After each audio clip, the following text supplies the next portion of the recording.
Hello साथियों, मैं अजय एक बार फिर से आप सभी के सामने हिंदी की प्रैक्टिस सेट लेकर आया हूं।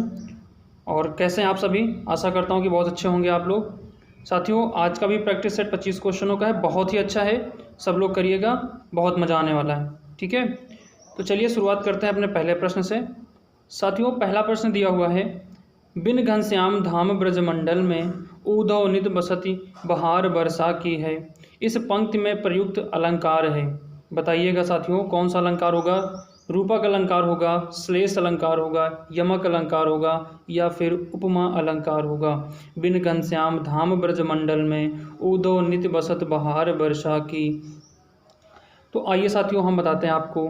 इसमें जो घनश्याम शब्द दिया हुआ है साथियों, इस घनश्याम शब्द के दो अर्थ हैं। एक घनश्याम का मतलब होता है काला बादल, और दूसरा होता है काला बादल, और दूसरा होता है साथियों कृष्ण। ठीक है, दूसरा मतलब किससे है? कृष्ण से है। ठीक, तो इसका मतलब है इसमें कौन सा अलंकार हो जाएगा साथियों? कृष्ण है, तो इसमें कौन सा अलंकार हो जाएगा? श्लेष अलंकार हो जाएगा। ठीक है भाई, कौन सा अलंकार हो जाएगा? श्लेष अलंकार हो जाएगा। क्लियर बात? आगे बढ़ते हैं। दूसरा प्रश्न दिया हुआ है साथियों, उद्विग्न का संधि विच्छेद क्या होगा? उद्विग्न का संधि विच्छेद क्या होगा? तो साथियों, जल्दी से कमेंट करके आप हमें आंसर दीजिए, फिर हम उसके बाद आपको बताते हैं इसका सही आंसर क्या होगा।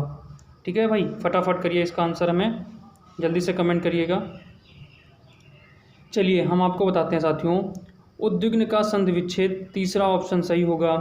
होता क्या है, जब पहले पक्ष में ता या दा हो, ठीक है, ता हो या फिर दा हो, और उसके बाद दूसरे पक्ष में कोई भी स्वर हो, तो वहाँ पे क्या होता है कि जो ता दा है वो स्वर के साथ में मिलके वो दा का स्थान ले लेता है। किसका स्थान ले लेता है? वो दा का स्थान ले लेता है। तो इस हिसाब से ये क्या हो जाएगा? ता के स्थान पे द हो जाएगा, व अदा हो जाएगा, उद्विग्न, अर्थात ये आपका दूसरा ऑप्शन सही हो जाएगा।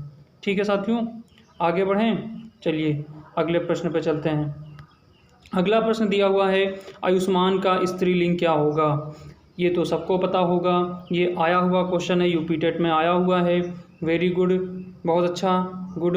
ठीक है, हाँ भाई, इसका पहला आंसर सही हो जाएगा, पहला विकल्प सही होगा, आयुष्मती हो जाएगा। ठीक है, चलिए आगे बढ़ते हैं। अगला प्रश्न देखते हैं साथियों, क्या है? मिट्टी का माधव होने का क्या अर्थ है? समझदार होना, बहुत ही मूर्ख होना, कृष्ण की मूर्ति या मिट्टी की मूर्ति। इसका सही विकल्प क्या होगा? जल्दी से आप कमेंट करिए, हमें जल्दी जल्दी कमेंट करिए भाई, फटाफट। ठीक है साथियों, तो इसका आंसर मैं आपको बता रहा हूँ क्या होगा। इसका आंसर यानी इसका विकल्प जो है दूसरा सही हो जाएगा, बहुत ही मूर्ख होना। मिट्टी का माधव का मतलब है बहुत ही मूर्ख होना। जैसे कहा जाए राम मिट्टी का माधव है, उसे कितना भी समझाओ वो समझने वाला नहीं है, अर्थात वो मिट्टी का माधव है। ठीक है भाई, आई बात समझ में? आगे बढ़ें। चलिए अगला प्रश्न देखते हैं साथियों, बहुत ही अच्छा प्रश्न है। इसमें आपको बताना है, वह द्वार द्वार भीख मांगता चलता है, वाक्य में कौन सा कारक है? बहुत इम्पॉर्टेंट है और इसको अच्छे से समझिएगा साथियों, बिल्कुल भी ध्यान भटकाना मत, अच्छे से समझना। ठीक है भाई, देखिए इसमें हुआ क्या है, वह द्वार द्वार भीख मांगता चलता है, इस वाक्य में कौन सा कारक होगा? पहली बात तो इसमें कोई कारक चिन्ह लगा नहीं है, तो सर इसमें कौन सा कारक चिन्ह लगेगा? तो साथियों यहाँ पे इसका जो अर्थ बनेगा वो क्या बनेगा? अर्थ थोड़ा सा समझ लीजिए, बाकी आपका आंसर बिल्कुल आ जाएगा। ठीक है, तो इसका मतलब वह द्वार द्वार पर भीख मांगता चलता है, मतलब द्वार द्वार के बाद यहाँ पे जो है आपका पर जो चिन्ह है, कारक चिन्ह है, वो लुप्त है। ठीक है, उसका लोप किया गया है। तो पर और में किस कारक में होता है, ये आप हमें बताइए। में पर किस कारक में होता है? वेरी गुड, किस कारक में होता है? अधिकरण कारक में। तो आपका सही विकल्प कौन सा हो जाएगा? तीसरा। बहुत अच्छे भाई। ठीक है भाई, आ रहा है मज़ा? हमने क्या कहा था कि हम आपको प्रैक्टिस कराएंगे विद व्याख्या के साथ में। ठीक है, मतलब व्याख्या के साथ में आपको हम प्रैक्टिस कराएंगे। चलिए आगे बढ़ते हैं साथियों। अगला प्रश्न है, कलुष का निम्न में से क्या अनेकार्थी शब्द नहीं है? ध्यान दीजिएगा, इसमें नहीं पूछा गया है, ना कि पूछा गया है कि क्या होगा, अनेकार्थी शब्द नहीं है। कलुष का निम्न में से क्या अनेकार्थी शब्द नहीं है। तो कलुष का साथियों, कलुष का मतलब होता है कलंक, ठीक है, कलंक कहो या कलुष कहो, ठीक है। तो इसमें हो जाएगा पाप हो जाएगा, गंदगी हो जाएगी, कलंक हो जाएगा। ये तीनों तो इसके क्या हो जाएंगे, अनेकार्थी शब्द हो जाएंगे। परंतु बचता क्या है आपका इसमें, नया, नया जो है इसका अनेकार्थी शब्द नहीं होगा। तो इसमें सही विकल्प क्या हो जाएगा आपका, दूसरा हो जाएगा। ठीक है भाई, आई बात समझ में, आगे बढ़ें। गुड, अगला प्रश्न देखते हैं साथियों। अगला प्रश्न भी बहुत अच्छा दिया हुआ है, कह रहा है कृष्ण का निम्न में से क्या अनेकार्थी शब्द नहीं है। इसमें आपको बताना है कि कृष्ण का अनेकार्थी शब्द क्या नहीं है। तो काला नहीं होगा, वेदव्यास नहीं होगा, कृत्य नहीं होगा, एक पक्ष नहीं होगा, कौन सा विकल्प सही होगा? जल्दी से कमेंट करिए, हम उसके बाद आंसर आपको बता रहे हैं फटाफट। देखिए 5 बजे डेली क्लासेस आपको मिलेंगी हिंदी प्रैक्टिस की, उसके बाद मैथ की मिलेंगी, और जल्द ही जीएस की क्लासेस भी मिलने वाली हैं। ठीक है, प्रैक्टिस क्लास मिलेंगी। चलिए साथियों, फटाफट करिए इसका आंसर। गुड, मैं आपको बता रहा हूँ इसमें क्या होगा साथियों। कृष्ण का मतलब काला भी होता है, अभी आपने पहले प्रश्न में आपको मैंने घनश्याम पढ़ाया था, घनश्याम का मतलब काला होता है, यहाँ भी कृष्ण का मतलब काला हो जाएगा। वेद व्यास भी कृष्ण का अनेकार्थी शब्द होता है, ठीक है, जैसे कृष्ण पक्ष आपने सुना होगा वही है, ठीक है, इसमें ये हो जाएगा। उसके बाद दूसरा क्या होगा इसका, एक पक्ष।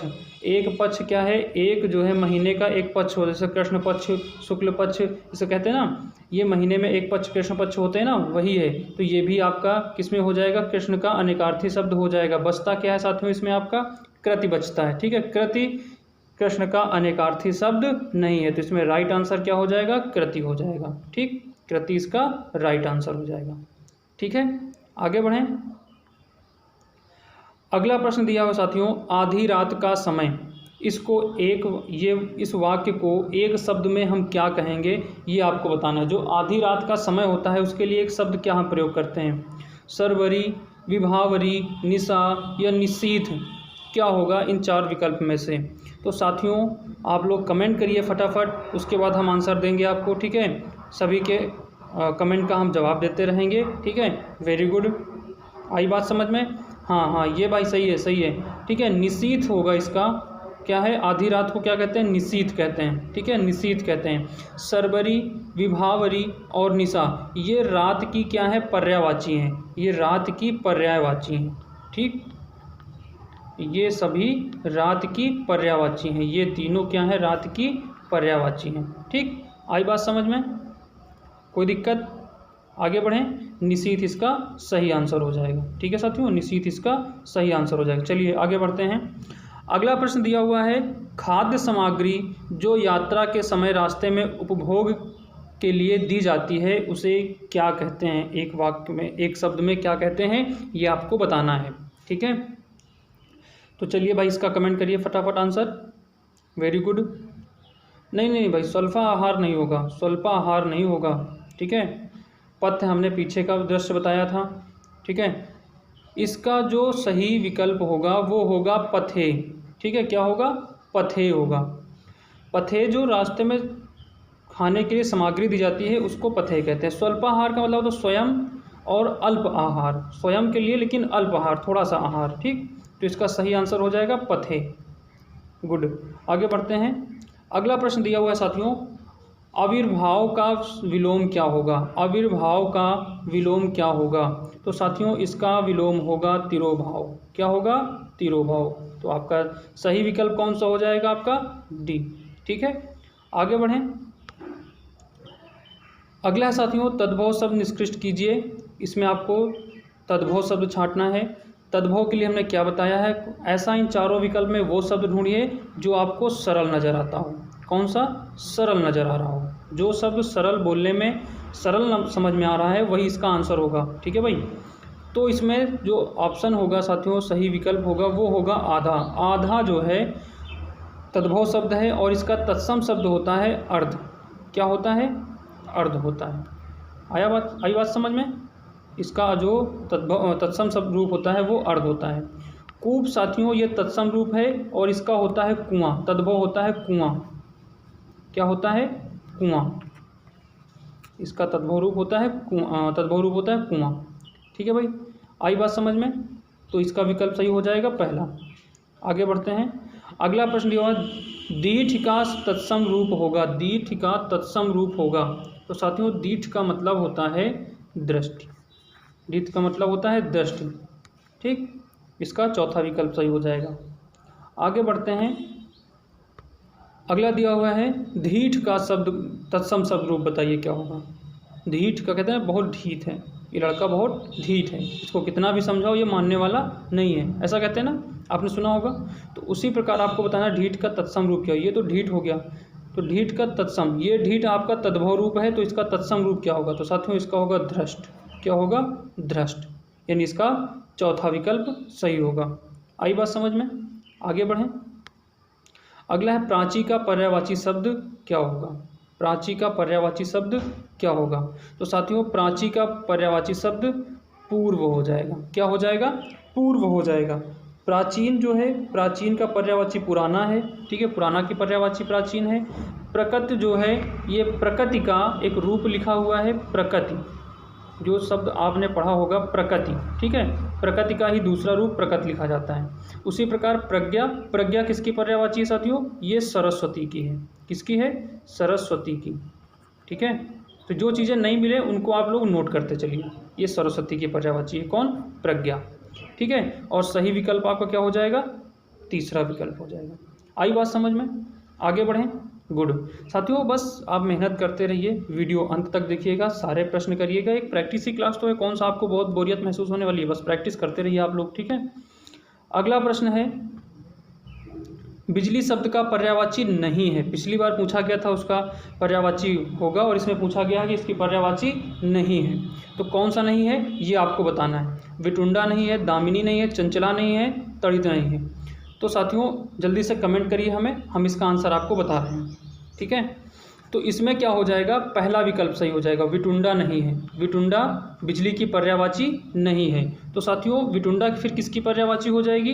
विटुंडा हो जाएगी हाथी की पर्यायवाची। किसकी हो जाएगी? ये हाथी की पर्यायवाची हो जाएगी। क्लियर बात? आई बात समझ में? उसके बाद आगे बढ़ते हैं। अगला प्रश्न दिया हुआ साथियों निम्नलिखित शब्द में कौन सी संधि है? ये जो दिया हुआ है अति प्लस आवश्यक, अत्यावश्यक, इस शब्द में कौन सी संधि है? दीर्घ संधि है, अयात संधि है, यण स्वर संधि है, या वृद्धि संधि है? तो साथियों जिसमें भी, क्योंकि स्वर है ये सभी स्वर संधि है, तो इसमें छोटी ई और उसके बाद दूसरे में क्या है? बड़ा आ है। इतनी बात तो समझ में आ गई, उसने खुद ही आपको विकल्प में प्रश्न में दे दिया है कि यहाँ पे स्वरों का ही मेल होगा। ठीक, ई और आ मिलके क्या बनते हैं ये आपको देखना है। तो उसके बाद ईया मिलके या बन जाएंगे, ई या मिलके क्या हो जाएंगे? ईया यानी या हो जाएगा। क्या बन जाएगा? या बन जाएगा। ई और या आ मिलके क्या हो जाएगा? या हो जाएगा। तथा जो ता है वो किस क्या हो जाएगा? वो आधा ता हो जाएगा। तो ये साथियों किस में होता है? ई और या मिलके या किस में बनता है? तथा आधा ता या आधा वर्ण किस संधि में हो जाता है? तो वो हो जाता है यण संधि में। किस में हो जाता है? यण संधि में। आई बात समझ में? तो इसमें कौन सा विकल्प सही होगा? यण संधि होगा। ठीक, आगे बढ़ते हैं साथियों। अगला प्रश्न दिया हुआ यशोधरा। यशोधरा में कौन सी संधि होगी? यशोधरा में इसका संधि विच्छेद बताना है। ठीक है, यशोधरा में संधि विच्छेद। आप ये भी बता दीजिए कि इसमें कौन सी संधि होगी। ठीक है, फटाफट कमेंट करिए, हम उसका आंसर आपको बता रहे हैं। फिर चलिए गुड, हम आपको बता रहे साथियों इसमें यशोधरा का हो जाएगा यशः धन धरा, ये तीसरा विकल्प हो जाएगा। और कौन सी संधि है इसमें? तो इसमें विसर्ग संधि है। कौन सी है? विसर्ग संधि है। ठीक, कैसे होगा साथियों? इसमें होता है कि विसर्ग के पहले, अगर विसर्ग के पहले किसी भी व्यंजन वर्ण का नहीं, विसर्ग के पहले तो कोई भी स्वर आए, ठीक है, खासकर आ आना चाहिए। उसके बाद विसर्ग के बाद पहले और दूसरे व्यंजन वर्ण को छोड़कर अन्य कोई स्वर आता है तथा यारा लावा में से कोई आता है, तो वहाँ पे क्या हो जाएगा? विसर्ग और आ के स्थान पे क्या हो जाएगा? ओ हो जाएगा। विसर्ग और आ के स्थान पे क्या हो जाएगा? वो हो जाएगा ओ हो जाएगा। ठीक है साथियों, तो ये जो आपका यहाँ पे क्या लिखा हुआ है, जो विसर्ग है, विसर्ग के स्थान पे ओ हो गया, अर्थात ये यशोधरा बन गया। ठीक है, आई बात समझ में?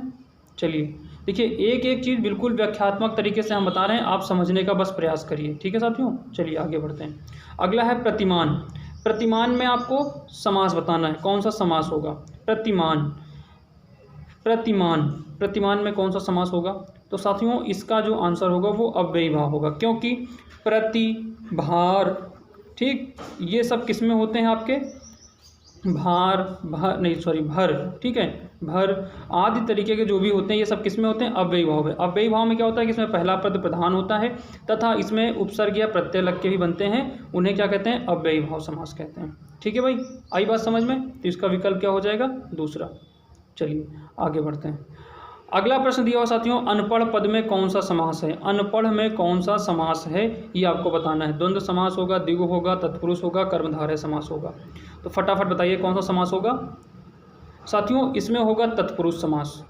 ठीक है, दूसरी बात, अब यहाँ से एक बात बनती है सर, तत्पुरुष समास में तो सभी कारक चिन्ह का प्रयोग होता है, जितने भी कारक होते हैं उन्हीं से बनते हैं। नहीं, इसमें होता है जो आपने एक समास पढ़ा होगा, नग समास। कौन सा समास पढ़ा होगा, नग समास। इसमें क्या होता है, नकारात्मक बातें होती हैं नग समास में। इसको और क्लियर लिख देते हैं।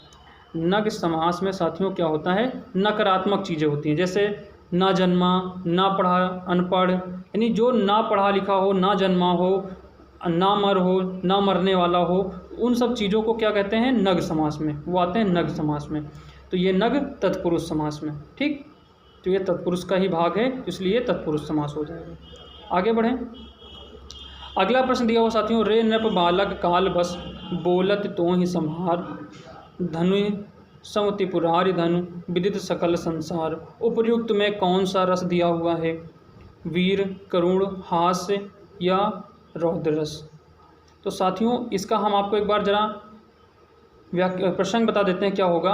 रे नृप बालक काल बस, ये साथियों प्रसंग उस समय का है जब शिव जी का धनुष तोड़ने के लिए राम जी जाते हैं और वहाँ पे परशुराम आ जाते हैं। तो परशुराम और लक्ष्मण के बीच जब संवाद होता है दोनों के बीच में, तो उस समय का ये दृश्य है। कहा गया रे नृप बालक काल बस, हे नादान बालक, काल बस तुम कुछ बोल नहीं, कुछ ज़्यादा ही बोल रहे हो और आपको बोलने के लिए इतना अधिकार नहीं दिया गया है, क्योंकि धनुष सम त्रिपुरारि धनु, ये जो धनुष है ये धनुष कोई साधारण धनुष नहीं है, और ये धनुष किसका है, सारे संसार में विख्यात शिव जी का धनुष है।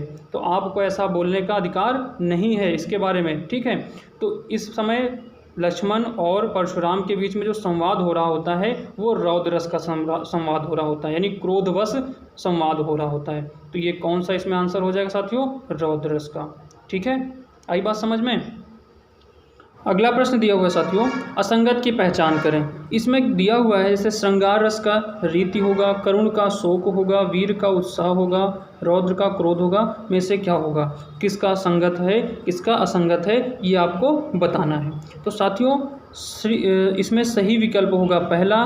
क्यों होगा, क्योंकि श्रृंगार का रीत ना होकर रति होता है। इसका स्थायी भाव क्या होता है साथियों, रति होता है। रति का मतलब प्रेम, श्रृंगार का स्थायी भाव क्या होता है, रति होता है। तो इसमें पहला विकल्प क्या हो जाएगा, असंगत हो जाएगा। आई बात समझ में। जबकि करुण का शोक होता है, वीर का उत्साह होता है, रौद्र का क्रोध होता है, अस्थायी भाव होते हैं। ठीक है साथियों, आई बात समझ में। आगे बढ़ें, वेरी गुड। अगला साथियों दिया हुआ, साधारणतया यमक का ठीक उल्टा किस अलंकार को माना जाता है। ठीक है, तो साथियों जो यमक अलंकार होता है, यमक अलंकार की पहचान क्या होती है पहले तो ये जान लीजिए। यमक अलंकार में क्या होता है, जहाँ पर कोई शब्द दो या दो से अधिक बार आए प्रयोग में, परंतु उसका अर्थ भिन्न हो। ठीक, उसी प्रकार लाटानुप्रास में क्या हो कि यहाँ पे कोई शब्द बार बार प्रयोग में आए लेकिन अर्थ उसका एक जैसा हो, अर्थ उसका एक जैसा हो, केवल शब्द वहाँ पे बार बार प्रयोग में आए, तो उसे क्या कहते हैं, लाटानुप्रास कहते हैं। क्योंकि ये अनुप्रास का पार्ट है। अनुप्रास में प्रत्येक सब वाक्य में क्या होता है कि वर्णों की आवृत्ति बार बार हो, उसे अनुप्रास कहते हैं। लेकिन लाटानुप्रास में क्या होता है, कोई शब्द बार बार प्रयोग में आए परंतु उसका अर्थ एक जैसा रहे, वहाँ पे क्या होता है, लाटानुप्रास। और यमक में क्या होता है, कोई शब्द बार बार प्रयोग में आए परंतु उसका अर्थ हर बार भिन्न हो, वहाँ पे यमक अलंकार। तो इसमें सही विकल्प क्या हो जाएगा, लाटानुप्रास। ठीक है साथियों, आई बात समझ में। आगे चलते हैं। अगला प्रश्न दिया हुआ है, कौन सा वाक्य शुद्ध है। ठीक है, आइंस्टीन के पास विलक्षण बुद्धि थी, ये वाक्य शुद्ध है। आइंस्टीन के पास विचित्र बुद्धि थी, ये बात सही है। आइंस्टीन के पास अलौकिक बुद्धि थी, ये बात सत्य है। आइंस्टीन के पास दैवीय बुद्धि थी, ये बात सत्य होगी। साथियों ये दो विकल्प तो बिल्कुल गलत होंगे, क्योंकि आइंस्टीन अलौकिक बुद्धि और दैवीय शक्ति का नहीं था। विचित्र बुद्धि या विलक्षण बुद्धि थी, ऐसा में से कोई एक सत्य हो सकता है, ये बात आप मान लीजिए, ठीक है। तो साथियों विचित्र बुद्धि नहीं होती, वो विचित्र बुद्धि का नहीं था कि वो बहुत विचित्र बुद्धि का था, वो बहुत विलक्षण बुद्धि के थे, ठीक है। उनके पास अनैतिक विलक्षण वाली बुद्धि थी, ठीक है। जिनके लक्षण किसी से ना मिलते हों उसी को विलक्षण कहते हैं, मतलब वो बिल्कुल हट के हों, ठीक, वो क्या हो जाता है, विलक्षण, यानी वो विलक्षण बुद्धि के थे, विचित्र बुद्धि के नहीं होते हैं, ठीक। अगली बात चलते हैं। अगला प्रश्न दिया हुआ साथियों, महान व्यक्तियों में भौतिक वस्तुओं के प्रति रिक्त स्थान पाई जाती है, वाक्य में रिक्त स्थान की पूर्ति के लिए उपयुक्त शब्द छांटिए। उपयुक्त शब्द छांटिए क्या होगा साथियों? वस्तुओं के प्रति निर्लिप्तता होती है, लिप्तता होती है, निष्कपटता होती है या निपटता होती है, क्या होगा? तो साथियों इसमें जो होगा वो पहला विकल्प सही हो जाएगा, निर्लिप्तता होगा, ठीक है। महान व्यक्तियों में भौतिक वस्तुओं के प्रति निर्लिप्तता होती है, मतलब वो उसमें लिप्त होना चाहते हैं, ठीक है। आई बात समझ में? आगे चलते हैं। अगला प्रश्न दिया हुआ साथियों, उपमेय में कल्पित उपमान की संभावना को कहते हैं, मतलब उपमेय में उपमान की कल्पना करना या संभावना करना किस अलंकार के अंतर्गत आता है, कौन से अलंकार में होता है, ये आपको बताना है इसमें। तो कौन सा हो जाएगा साथियों? श्लेष अलंकार तो होगा नहीं, क्योंकि इसमें एक शब्द के जब कई अर्थ हो वहाँ पे श्लेष अलंकार। उपमा में क्या होता है कि उपमेय में उपमान की उपमा दी जाए, उसमें उपमा अलंकार, यानी किसी की उपमा दी जाती है, वहाँ पे उपमा अलंकार होता है। यहाँ पे क्या होगा साथियों? जब संभावना की जाए वहाँ पे उत्प्रेक्षा अलंकार होता है, ठीक। वहाँ पे उत्प्रेक्षा अलंकार की खासियत क्या होती है? यहाँ पे जैसे मानना, मन मानो जन जानो, यानी मानना कि ये हो गया, मानो हूँ ऐसा होता है, जैसे ऐसा होता है, ठीक। ये सब चीज़ें किस में आती हैं? आपकी उत्प्रेक्षा अलंकार में। तो इसका सही विकल्प तीसरा हो जाएगा, ठीक है साथियों। कैसा लगा आज का हमारा वीडियो, हमें कमेंट करके बताइएगा, ठीक है साथियों। आगे आप कमेंट करेंगे, हमारे चैनल को सब्सक्राइब कर लीजिएगा, साथ ही साथ जो बेल आइकन पे ऑल है उसको ऑल पे क्लिक कर दीजिएगा, जिससे जैसे ही हम लोग वीडियो अपलोड करें तो आप तक पहुंचे। दूसरी बात साथियों कि आप लोग कमेंट जरूर करिएगा, इससे क्या होगा कि हमें नए वीडियो बनाने के लिए एक मोटिवेशन मिल जाता है कि हाँ आप लोग हमारे वीडियो को देख रहे हैं और हम लोग आगे वीडियो बनाएं, ठीक है साथियों। जय हिंद, जय भारत, मिलते हैं अगले वीडियो।